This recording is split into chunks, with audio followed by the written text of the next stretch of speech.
Diálogo Nacional.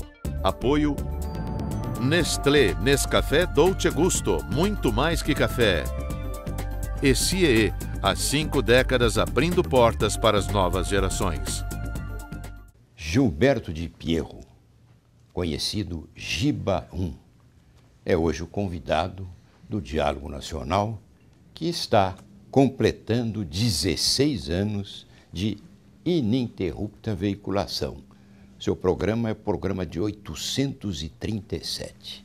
Satisfação em recebê-lo, Giba. O privilégio é meu de te rever e comparecer a um programa que já tem sua história, tem sua marca na história da televisão brasileira. Ninguém fica mais de 30 anos, não é isso? No ar, se não tiver um grande talento, e você, além do talento, tem todo esse mérito de escolher pessoas brilhantes para virem aqui conversar com você durante todos esses anos. É um privilégio para mim, te agradeço e te parabenizo por tamanho volume de entrevistas já feitas. Qual é o tema do programa de hoje? Confesso a vocês, internautas, telespectadores, que eu tive dificuldade em precisar. Mas o Giba 1 é generalista e, como tal, o programa de hoje está na sua atividade preponderante, comunicação. Concorda? Concordo, é o meu ganha-pão. Vamos lá. Eu não saberia fazer outra coisa na vida.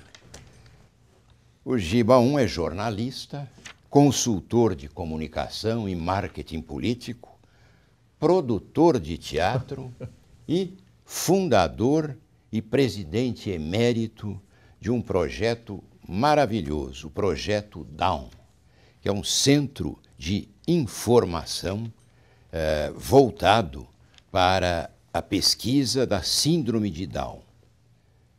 Esse centro que o Giba fundou, junto com outros beneméritos, é a primeira entidade brasileira voltada para informação e incentivo à pesquisa sobre a síndrome de Down. Mas, Giba, vamos falar um pouco sobre a sua história. Você, aos 21 anos, já era colunista político do jornal Última Hora. Era muito divertido naquela época, eu estava saindo, eu já fui jornalista, mas ainda quando estava no tempo da Casper Libero. E fizemos uma greve no Diário da Noite, onde eu era um moleque de 18 anos, a primeira greve dos jornalistas, e o Diário, assim como todos os outros jornais, fez uma limpa, mandou todo mundo embora. E a Última Hora, no velho Anhangabaú, abrigava o povo que havia sido despedido dos outros jornais por causa da greve. Eu, felizmente para mim, fui bem acolhido e fui treinado por uma geração de jornalistas fantásticos. Eu me lembro que na minha época, na Última Hora, sentava do meu lado Zé Roberto Guzzo, do Estadão, um repórter como eu, e do lado de cá, Inácio de Loyola Brandão, um escritor e um jornalista durante anos em vários locais. A Última Hora formava gerações de jornalistas. E na época tinha muita atenção à área política e eu estreiei como colunista político aos 21 anos de idade. Naquela época não tinha Giba 1, era Gilberto. Eu nunca me esqueço, tinha um retratinho, eu com uma cara de moleque aqui em cima. Então a primeira coluna... Com bigode ou sem bigode? Na época não tinha bigode, não tinha bigode. Mas já era um pouco careca. Lamentavelmente já era um pouco careca. Então eu tenho muito prazer, um prazer histórico de ter estreado como colunista. Não existia o Giba, na página 3 da Última Hora, e o meu setor específico era os Campos Elíseos, onde eu convivi com uma das figuras mais folclóricas, mas profundamente inteligentes da política brasileira, que foi Adhemar de Barros. Como o nosso programa tem um número enorme de jovens que o assistem, vale a pena perguntar a você como surgiu sua vocação para o jornalismo. Eu acho que um ser humano, para dar certo na vida, tem de se apoiar num binômio, que é talento e trabalho. Se você só trabalhar e não tiver talento, não dá certo. Se você só tiver talento e não trabalhar, não dará certo. Eu acrescento mais um ponto na área de jornalismo e comunicação. Eu acho que tem um toque genético. No velho Paris, onde eu nasci, perto do Brás, né, a família imigrante italiano queria que todos os filhos fossem alguma coisa, e ninguém foi. Um tinha de ser engenheiro, tinha de advogado, e sobrou para mim engenharia. E eu cheguei a fazer curso para exatas e prestei um exame na Poli. Fiquei tão aterrorizado com os números da matemática, da física, que uma tia minha muito antiga, secretária de gabinete do Carvalho Pinto, disse: "O Gilberto, o seu negócio é jornalismo. Você faz o jornal da escola, você faz isso, você faz aquilo." Eu acho que deve ter caído a ficha e eu prestei exame na Casper Libero, era a segunda turma, e comecei minha carreira. Não poderia, se eu fosse um engenheiro, era prédio caindo todos os dias. E fui fazer jornalismo e comecei no jornalismo ainda quando eu estava na faculdade. Eu acho que brota isto, tem um lado genético nisto.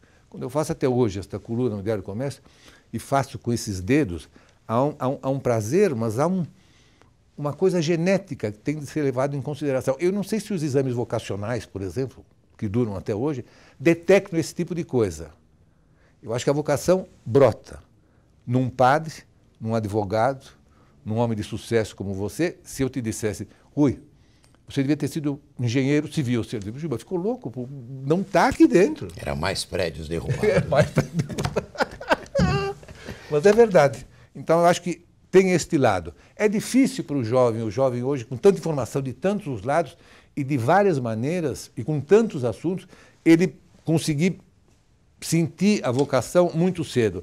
Mas a vocação, com o tempo, acaba surgindo. Você vê tantos jovens que entram, vai fazer gastronomia. Está na moda, vou fazer gastronomia ou hotelaria. Aí no primeiro ano ele fala: "Não." Lembrou que ele gosta de física, matemática, trocou. Existe muito isso nos jovens de hoje. As gerações trocam muito no primeiro ano. Tem esta facilidade, eles trocam. E eu acho que quando trocam é que brota a vocação. O Giba, ele nasceu em São Paulo e, como ele disse, formou-se em jornalismo pela faculdade da Casper Libero em 1961. Na última hora, Giba, você, além da coluna que você escrevia aos 21 anos de idade, você foi progredindo de tal forma que acabou sendo diretor do jornal e sucedeu ao saudoso Samuel Weiner. Uma figura histórica. Há um período assim, Rui, o pessoal, como eu disse antes, o pessoal da velha última hora era tão bom de gatilho, todos deram certo, que quando a Editora Abril começou a crescer, ela começou a pensar gente dos jornais. Aí levou o Inácio de Loyola, depois me levou. Então eu saio da última hora por 2 anos, vamos dizer assim, e fiquei na Abril 12, e fui fazer uma revolução dentro da imprensa brasileira, que era transformar uma revista de fotonovelas, que eram as novelas da época, numa revista investigativa sobre celebridades, que foi a grande transformação de Contigo. Este período, mais um pouco à frente, aí comecei a fazer a coluna. Aqui tinha Abril e aqui tinha a coluna. Era só a coluna. Mas um dia, no elevador da velha Barão de Limeira, o velho Frias, uma figura que eu gostei muito na vida, no elevador disse: "Você não quer dirigir a última hora?" Para mim era uma bênção. E o Samuel tinha voltado do exílio, a Folha tinha comprado a última hora, e o Samuel estava começando a cansar. E eu aí assumo a última hora, e me lembro o Samuel limpando as gavetas dele, dizendo: "Posso deixar alguma coisa aqui?" Então, e eu fazendo reverências, porque diante de um mito como Samuel Weiner, você tinha de fazer reverências. Aí começa o período do jornal, que foi estimulante porque a última hora, esse lado histórico tem de ser sempre preservado, foi o primeiro jornal, a Última Hora de São Paulo, foi o primeiro jornal brasileiro a ser impresso em offset e o primeiro jornal brasileiro a estampar cores na primeira página, o que para mim foi um fantástico exercício. Se eu falar muito, você me corta aqui. Tá perfeito, eu só queria que você engrenasse aí e passasse para a 4ª marcha, contando a sua experiência na Contigo e depois na outra revista que você criou para os jovens, a Pop. Quando você... A molecada hoje, que não lê jornal e lê pouco mais revista, vai lá batucar eles vão diretos em dois tipos de informação na internet. Celebridades, o que fazem, quem trocou de novela, quem trocou de marido, quem teve filho, é uma coisa fantástica. As fofocas. As fofocas. Uma vez o velho Isto É, do Domingo Alzugaray, com quem eu trabalhei muitos anos, com muito carinho, publicou uma matéria, o rei da fofoca. Eu não sei se naquela época era um elogio para mim, mas é uma fama que eu carreguei. Então você tem esse tipo de fofoca e tem um pouco de moda. Esta coisa é um pouco linear, porque se fala sempre bem de todos os artistas, mas lá atrás, havia um buraco no mercado, inspirado nas revistas italianas, que faziam este jornalismo de celebridade, e seu Vitor Civita, com aquela visão fantástica que ele tinha, achou que o Brasil tinha de ter a primeira revista de fofocas de celebridades de televisão. Aí, é nessa época que eu sou retirado da Última Hora e vou dirigir a revista Contigo, que era uma revista de fotonovelas. Transformar aquilo na primeira revista de investigativa, vamos dizer assim, sobre os escandalosa, sobre os artistas nacionais. Então tem episódios notáveis daquela época, como descobrir a mulher do Silvio Santos, que ele dizia que não tinha, ou a primeira grande matéria sobre o acidente que levou Roberto Carlos a perder uma perna. Naquela época era um tabu tão gigantesco que alguma revista que se atrevesse a publicar isso só podia vender. Nós vendíamos naquela época 120 mil exemplares, que era uma grande circulação. Esse período em Contigo faz, não uma escola, sem nenhuma falsa modéstia, mas cria uma geração de gente que vai trabalhar nessa área. E depois eu sou convidado para fazer uma revista que era precursora do que é hoje a MTV. Ou seja, os artistas do mundo, Alice Cooper, Emerson Lake and Palmer, este povo que era uma MTV impressa, que também naquela época chegou a vender quase 200 mil exemplares, esta era mensal. Então acho que o currículo meu, com essas duas experiências, me faz ser uma pessoa muito realizada no que se refere ao meu exercício profissional nesses quase 400 anos de idade, que é a minha idade. O jornalista Gilberto de Pierro, o Giba 1, contar uma novidade para vocês. Até hoje ele escreve as suas colunas na sua máquina de escrever. Quem contou isso para você? Você é um canalha. Eu não tenho paciência para o computador. Eu consulto internet, eu mexo, eu sento do lado, faço a diagramação da coluna junto com o meu diretor de arte, falo, tira aqui, põe aqui, põe aqui. Não, faz uma coisinha aqui. Vou lá xeretar a internet e falo, como é que ano nasceu o Rui? Eu não tenho paciência para ficar procurando aquele Google. E essa é uma história engraçada. O meu dedo é muito mais veloz numa antiga Olivetti que eu tenho, que escondo, mas não é que eu não use o sistema todo informático. Uso e abuso. Mas ainda me dá um profundo prazer em batucar aqui e dar para uma assistente minha digitar. É verdade.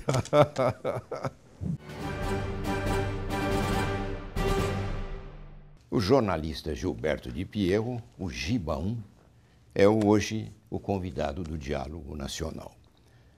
Giba 1, que conselhos você daria para esses milhares de jovens internautas e telespectadores que estão nos vendo e que teriam interesse em ingressar no jornalismo? Rui, eu acho que não só na minha profissão, mas na área de comunicação, que a gente pode incluir jornalismo impresso, jornalismo de rádio, eletrônico, jornalismo de televisão, blogs, internet, hoje este mundo da internet, assim como relações públicas, assim como assessores de imprensa. O Brasil tem hoje quase 2.000 assessorias de imprensa, que é uma saída para jovens jornalistas que não tem muito onde se pegar. Todo este grande universo, e o volume de informação é tamanho que às vezes a gente se confunde e às vezes não consegue, essa molecada, mas ainda não consegue separar direitinho o que vale e o que não vale. Neste meu campo, assim como em qualquer outro, Eu digo sempre que vale a pena, quando você começar a sentir o micróbio da sua profissão, independente do seu estudo, não tem como não estudar, tem de estudar. Eu fazia faculdade, até o colegial de manhã, e trabalhava de tarde e de noite. O que não significava que eu não me divertisse muito, sempre.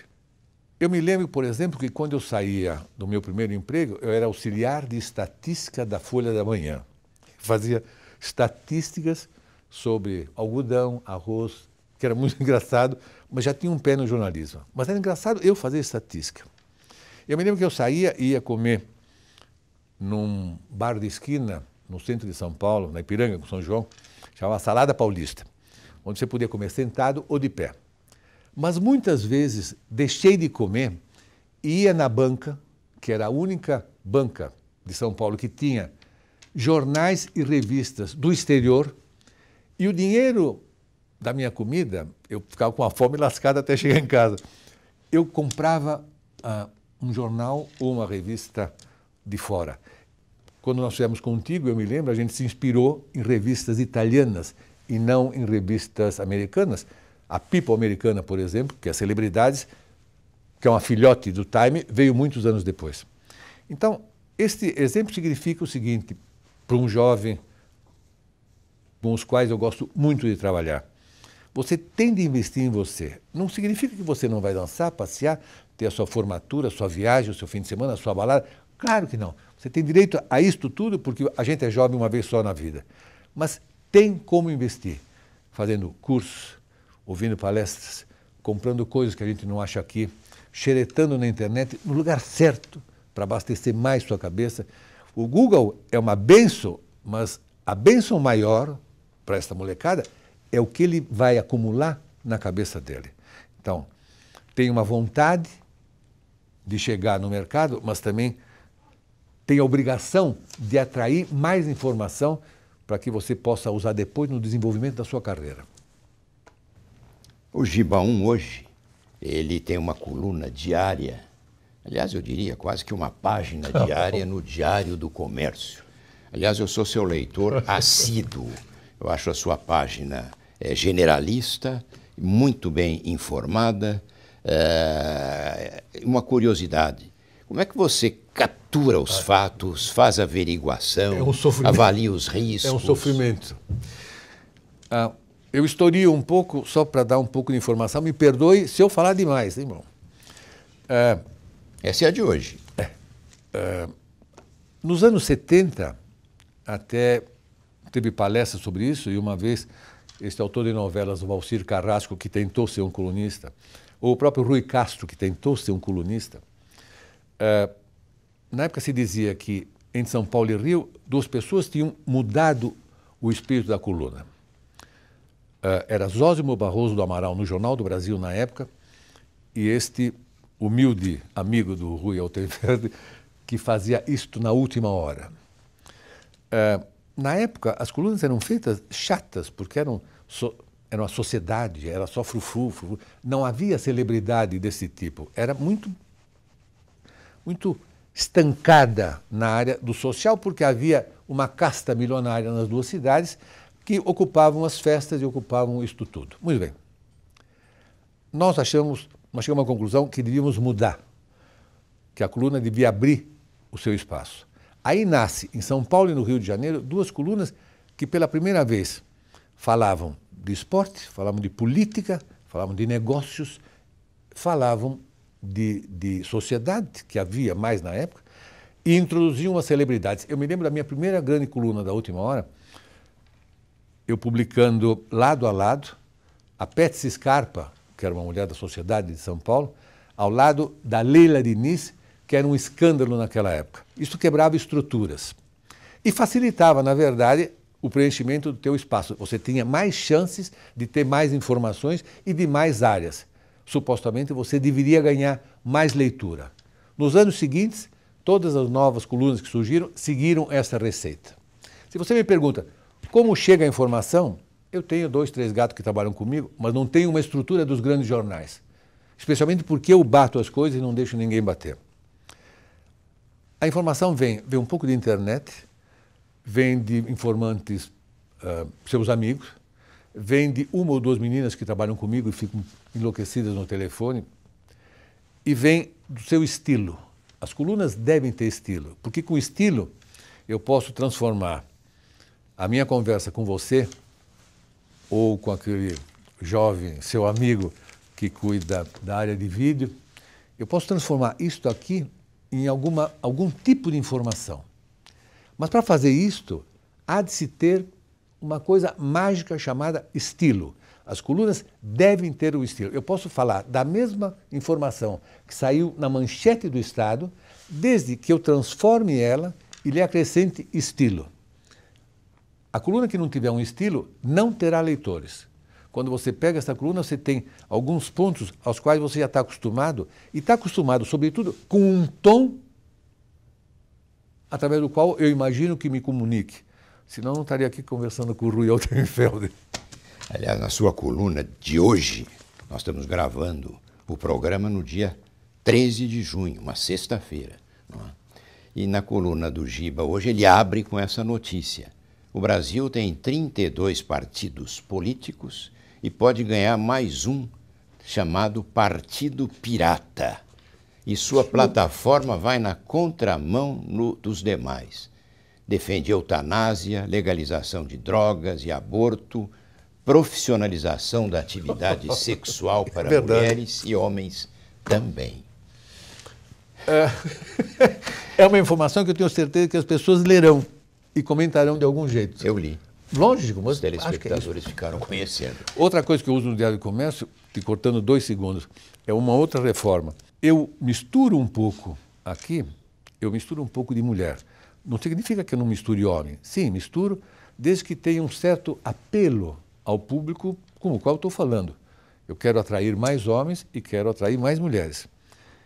A publicação de coisas um pouco mais quentes sobre mulheres atrai mais atenção do leitor e ele, quase que obrigatoriamente, lê a informação outra que eu quero dar na área de política, na área de comportamento, na área de negócios e até mesmo de futebol nesta época de Copa. Você lembra, Giba, na Constituinte de 88, que começou um repositório de tudo o que pode ser feito no Brasil, não é? É verdade. Na tal comissão de, primeiro, temática, depois de sistematização. Quando chegou nesse ponto, um senador, ele teve uma explosão no plenário e dizia: o que vocês estão fazendo a futura Constituição vai poder fazer tudo o que quer.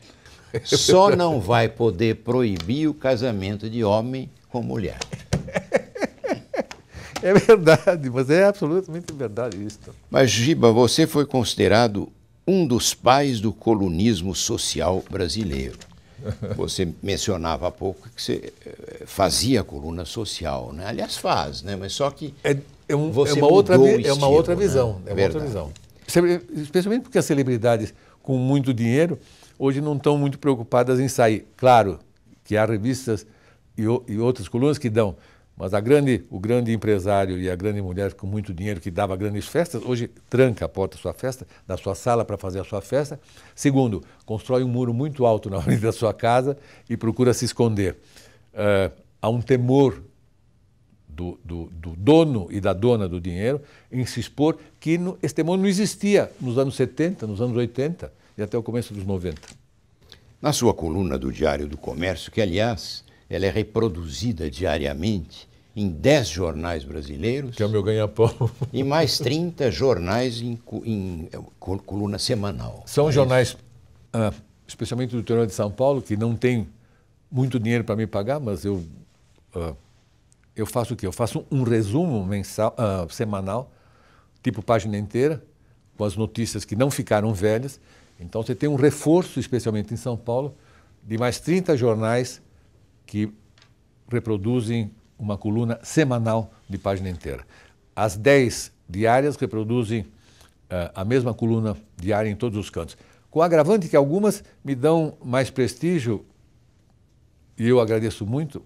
Eu tenho um jornal em Campo Grande, que é o maior jornal de lá, o Estado, que pega esta coluna aqui no Diário do Comércio, são 4 colunas, estica e faz uma página inteira. E outros tantos jornais também fazem isso.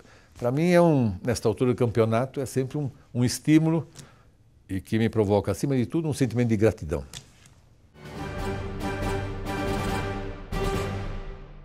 O Alexandre Altenfelder nos dará agora qual a boa notícia desta semana.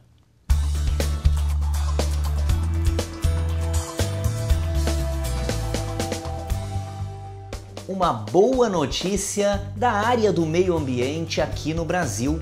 O meio ambiente agradece o fato de que nos últimos 3 anos, apesar do aumento da frota dos automóveis, motos, caminhões e ônibus, houve queda de aproximadamente 15% na emissão dos gases poluentes, principalmente o monóxido de carbono.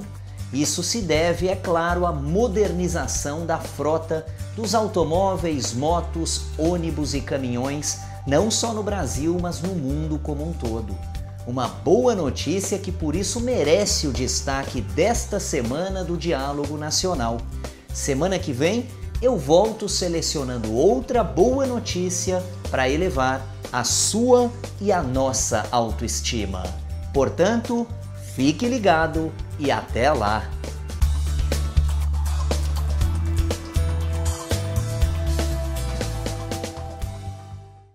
Giba 1, o jornalista Gilberto de Pierro, é hoje o convidado do Diálogo Nacional.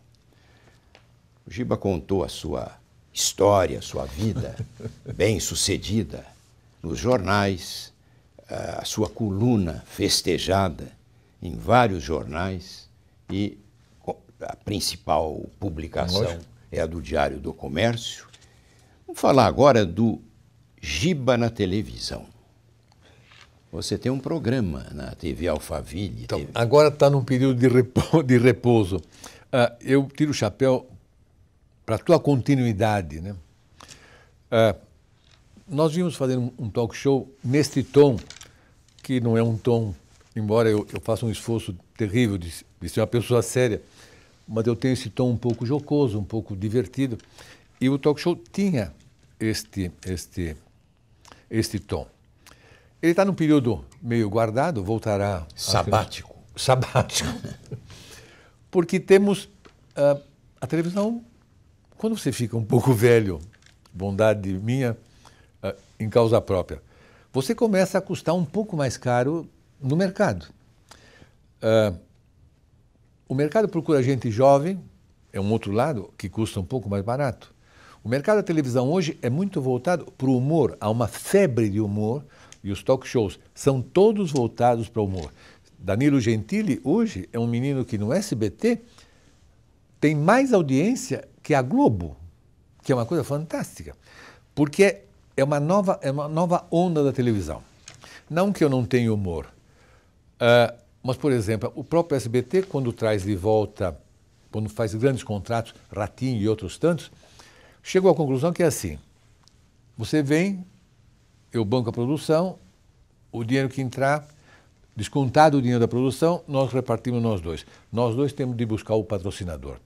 Não que eu não seja um buscador de patrocinador, até vou, mas acho que na minha idade eu mereço não ter condições tão básicas para voltar a fazer o talk show. Mas se não voltar, o que eu fiz foi legal, porque igualmente na televisão tinha um tom. Tinha uma brincadeira, tinha um toque de mão, que é uma coisa rara. Você só pode colocar a mão em alguém com uma certa suavidade e uma certa permissividade. Você não pode segurar no braço do Rui sem que ele goste.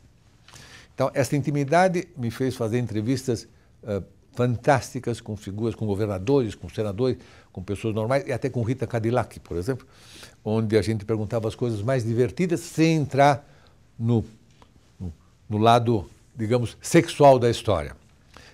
Eu acho que posso voltar a fazer o programa no segundo semestre. Mas se não voltar também, Rui, acho que, não que eu me considere absolutamente aposentado, mas acho que foi uma fase da vida também. Gosto muito de fazer um talk show, falo, porque estou sendo entrevistado, feito um louco com vocês, mas deixo o entrevistado falar, que é uma coisa que hoje em dia além do Rui Altenfelder, raros apresentadores de talk shows deixam o convidado falar. Mas vocês sabiam que o Gilberto de Piero, o Giba 1, também é produtor de teatro? Ele montou minha história inteira. Parece aquele programa americano, Inside Tem Actors duas Studio. belas peças, né? O Calcutá. Eu confesso, Um Bonde Chamado Desejo, ganhamos prêmios e tem outras. Eu confesso que na minha juventude, isso faz muito tempo, eu fazia teatro amador, fiz teatro amador no SESI, inclusive, e acho que até poderia ser um bom ator na vida. Fiz um ano, menos de um ano, da Escola de Arte Dramática, que era na Rua Maranhão, era um sobradinho. Depois, hoje é um dos cursos, é uma das faculdades da USP, e era uma escola, chamava Escola de Arte Dramática. O dono era o Alfredo Mesquita, da família Mesquita do Estadão, que tinha todo um lado de patrono das artes.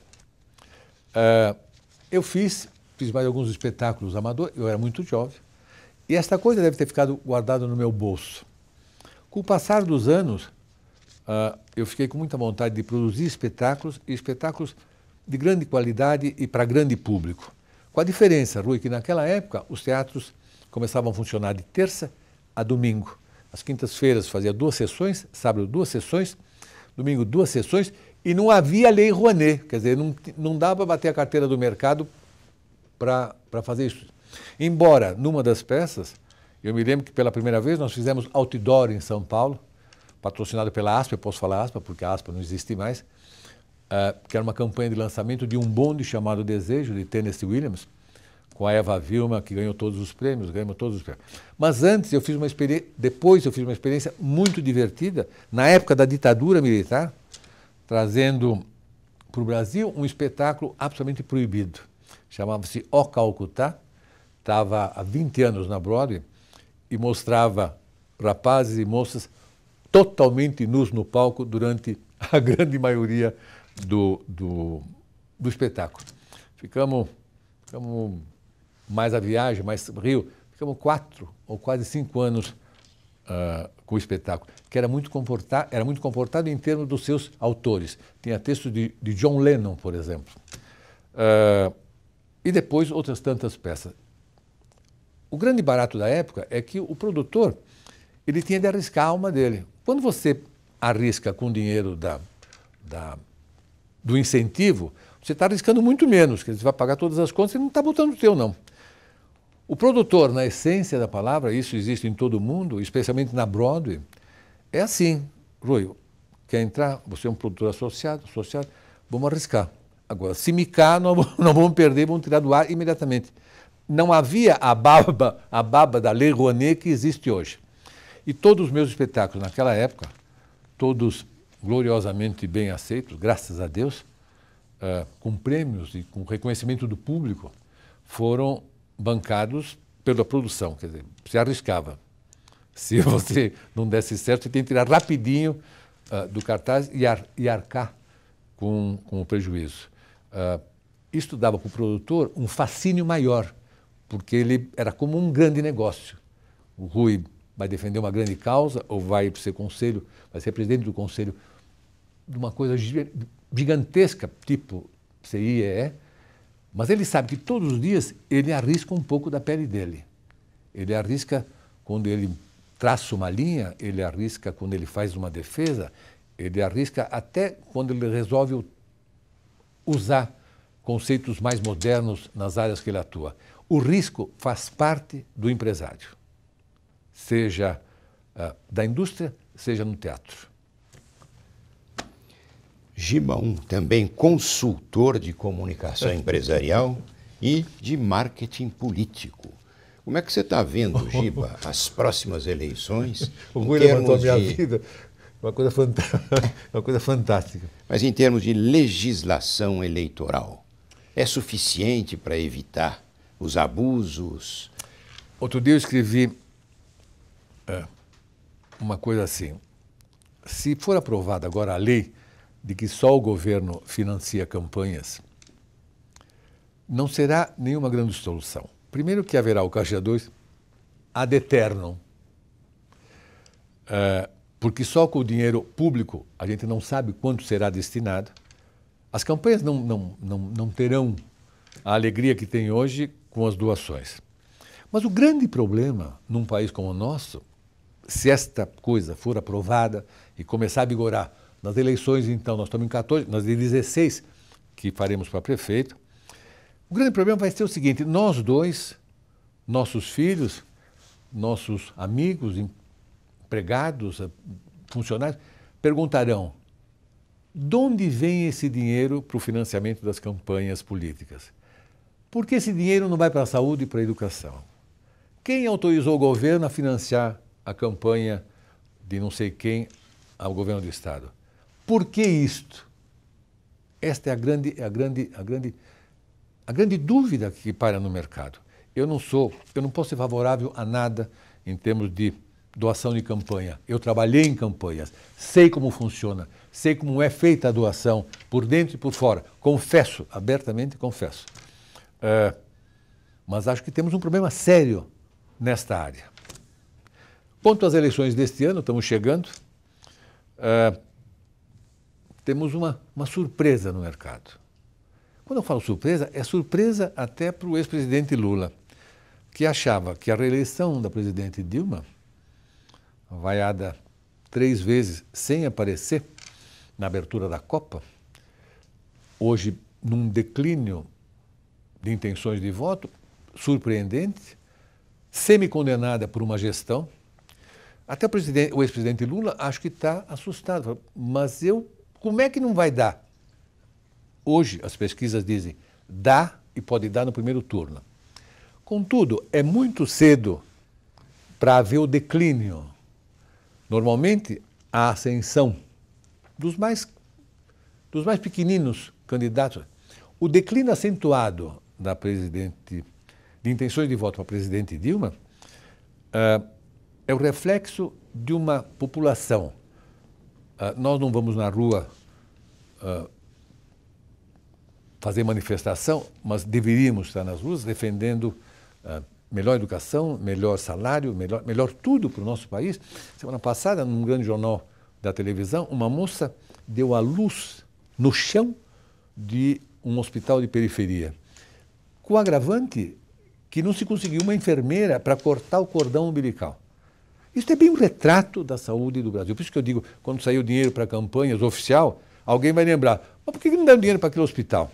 Bom, a presidente Dilma, o sufoco que ela encontra hoje, e acho que a oposição ainda não encontrou o seu tom, embora acho que Aécio Neves vá crescer, mas o grande problema em relação à presidente Dilma é que todos nós cansamos do que está aí.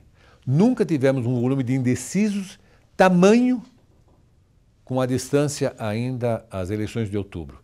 Nós estamos cansados, de pequenos a grandes, a empresários, a lojistas, a camelôs da esquina. Nós queremos um outro país.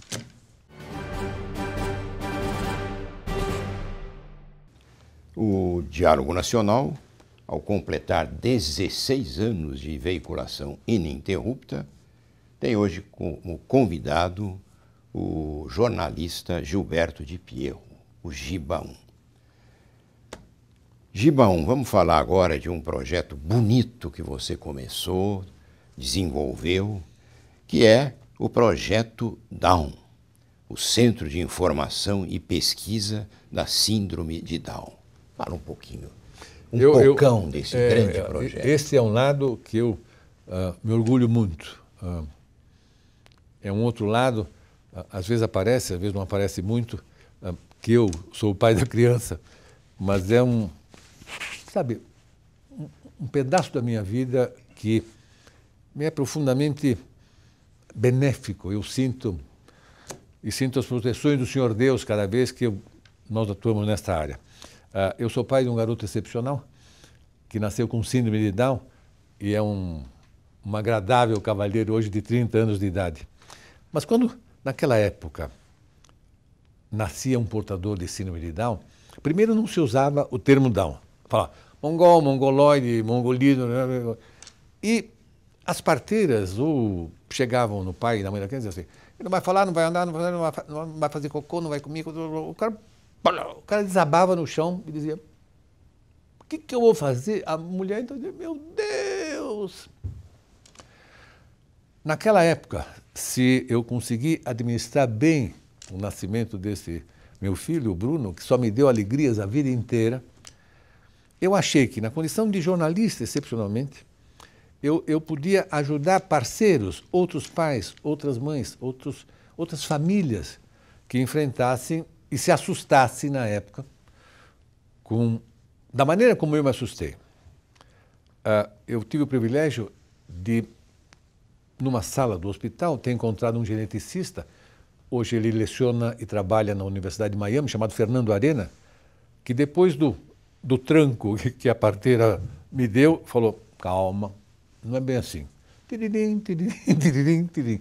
Assim, vai, pode ser muito bem, pode ser... Cara... E depois eu tinha de botar em ordem a minha própria família. Mas eu consegui, repetindo, graças a Deus, botar isto tão em ordem, que achei que devia distribuir, devia dar para mais pessoas. Então, nasceu um projeto menos caritativo, menos, sabe assim, festinha para angariar dinheiro. Não. Fundamos um projeto chamado Projeto Down, Centro de Informação e Pesquisa da Síndrome de Down, cujo primeiro grande trabalho foi introduzir no mercado, isso são 28 anos atrás, a expressão Síndrome de Down, que nos Estados Unidos é proibida por lei de ser usada pela mídia. O mongolismo, não pode. E introduzimos, via o meu conhecimento de jornal e coisa, fomos introduzindo isso no mercado. Então, este mercado de medicina, esse mercado de saúde, físio, fono, absorveu a expressão síndrome de Down. Este é um primeiro grande passo. Segundo foi trabalhar antissegregação. Campanhas por jornais dizendo, você fala mongol, mongoloide, nós dizemos síndrome de Down e os amigos dele chamam de Bruno. É simples. E aí ele foi crescendo com a ajuda de um monte de pessoas. Com informações de fora, a gente tem acordos operacionais com uma entidade igual de Nova York e uma de Londres. Recebemos, há uns 4, 5 anos atrás, um diploma da organização da ONU, nos considerando como entidade de referência na América do Sul, ou seja, o que a gente faz, o que a gente fala, é para ser seguido. E, acima de tudo, acho que a gente conseguiu colocar este monte de portadores da síndrome de Down na rua. Qual é a grande diferença da qual eu me orgulho? Nós nunca tivemos dinheiro público. Passar o chapéu é comigo. Mas tivemos sempre, e temos até hoje, colaboradores, empresas, temos um banco parceiro, muito, vou dizer porque gosto muito, Bradesco é nosso irmão, e tivemos sempre com contratos de patrocínio e não só uma doação, para que a gente trabalhasse sempre o ano inteiro com um budget, e temos empresas de publicidade e homens de publicidade que há 28 anos estão conosco. Eu faço questão de dizer, Júlio Ribeiro, da Talent, e o Washington Oliveto, hoje na Macan, são patrocinadores do projeto desde 28 anos atrás. Isso me dá orgulho, porque são homens seríssimos e que apostam neste nosso projeto. Já fizemos 2 pesquisas, uma de olhos. Antigamente se dizia que não podia consertar o birolho do portador, pode se consertar com óculos. Fizemos uma pesquisa na área de sexualidade na adolescência e exportamos essas pesquisas. E nos últimos anos temos até uma escolinha experimental, onde a gente fica pesquisando em cima das meninas e dos meninos. Falar disso me comove. Sou grato a todos que estiveram comigo e que estão comigo até hoje neste projeto.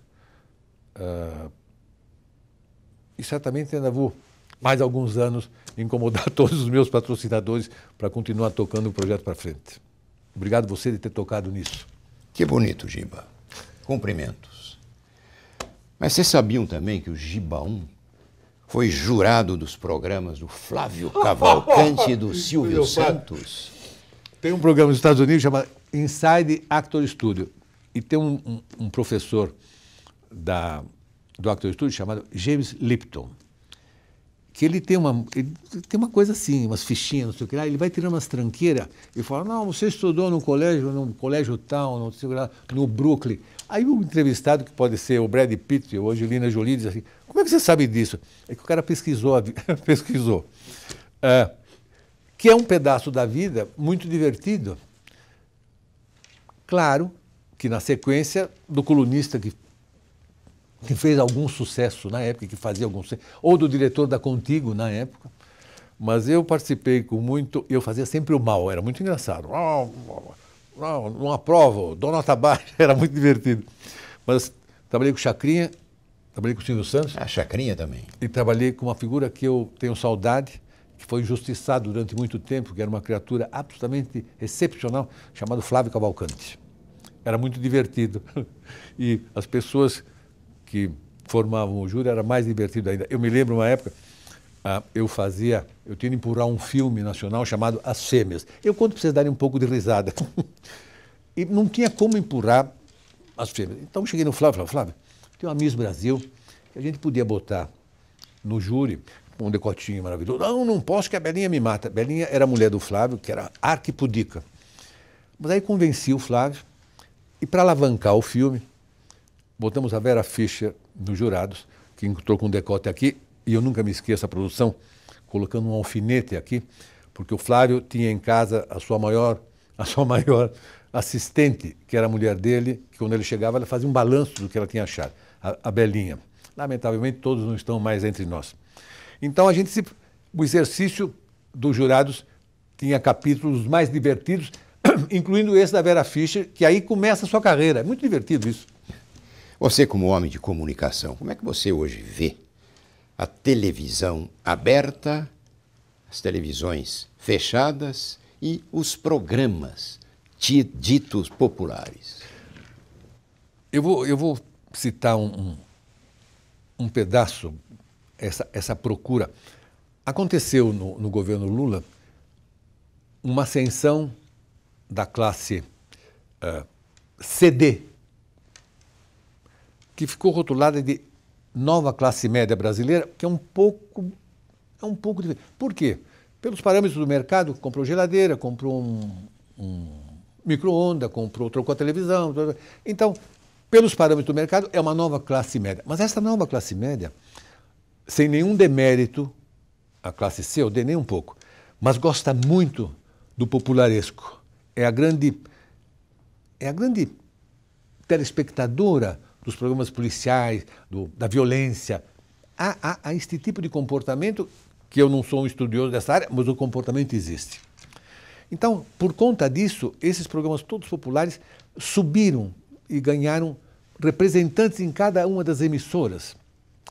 Quando você assiste hoje o Jornal Nacional, que há anos atrás dava 70 de audiência, e hoje oscila entre 17 e 18, e é o maior noticioso de televisão do Brasil, quando você senta, o que você vê no Jornal Nacional, sem nenhum demérito à Rede Globo, mas o que você vê são ingredientes que alimentam de alguma maneira esta nova classe média CD, que gosta muito disso, mas também ao mesmo tempo refletem um país.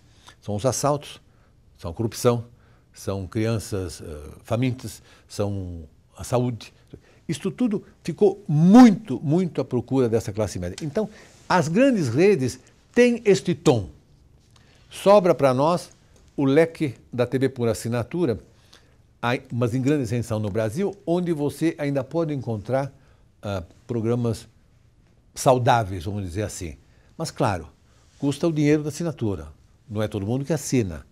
Eu acho que é um processo de depuração no mercado que aconteceu nos Estados Unidos. Hoje o principal jornal de uma ABC, CBS, dá 5 de audiência, 6 se der. O resto é pulverizado na TV por assinatura, o que vai indiscutivelmente acontecer no Brasil. Gibão. Muito obrigado, Rui. Cumprimentos Obrigado. É um pelo seu privilégio trabalho. ter estado com você, é um privilégio participar de um programa que tem uma história, que tem um marco. Eu repito, é um privilégio você ter me convidado. Muito obrigado. E até o nosso próximo programa.